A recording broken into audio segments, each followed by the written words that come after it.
Welcome to the show. Yes, Papa. Eating sugar.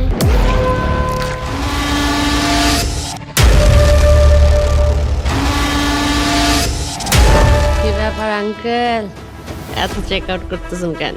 আমি murder কেসের আসামি ছিলাম।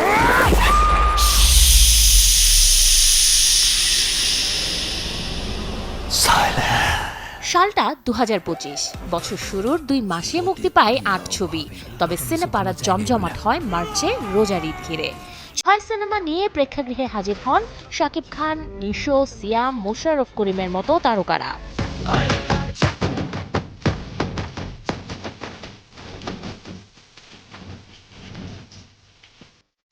গেল বছর ঢালিউড পেয়েছে মাত্র 5টি ব্যবসা সফল ছবি, যেগুলো মুক্তি পায় 2 ঈদ ঘিরে। যে তালিকায় বর্তমান চলচ্চিত্রের শীর্ষ নায়ক শাকিব খানের আছে 2 সিনেমা, বরবাদ ও তাণ্ডব। এছাড়াও ব্যবসা সফল বাকি 3 ছবি, দাগি, উৎসব ও জঙ্গলি। এই বছরে যে আমরা সিনেমা হলগুলো প্রায় 200-র কাছাকাছি সিনেমা হল খুলেছিলাম, শুধুমাত্র ছবির অভাবে এই বছরে আমরা কোনো ভালো ছবি আমরা হলে পাইনি। শুধু 2টা ঈদ ছাড়া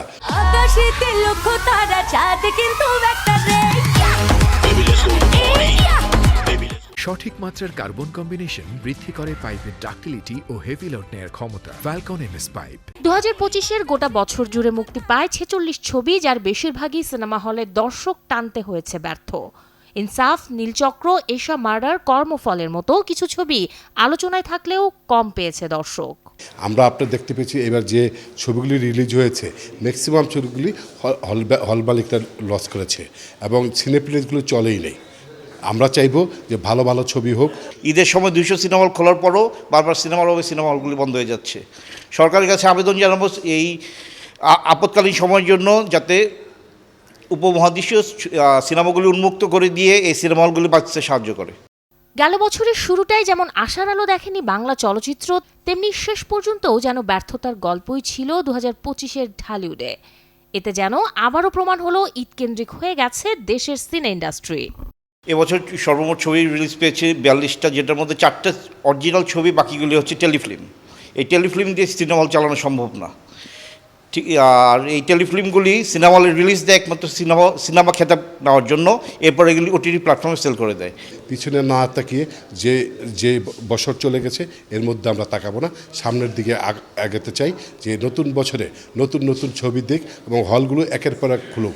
अब भूल गए हमें लेकिन हम नहीं भूले। এখন পলিটিক্স করি, খেলা হবে। ব্যর্থতাকে সঙ্গী করেই নতুন আরেকটি বছর শুরু করলো ঢালিউড। সিনেমা সংশ্লিষ্টদের আশা প্রত্যাশা 2026-এ ঘুরে দাঁড়াবে বাংলা চলচ্চিত্র।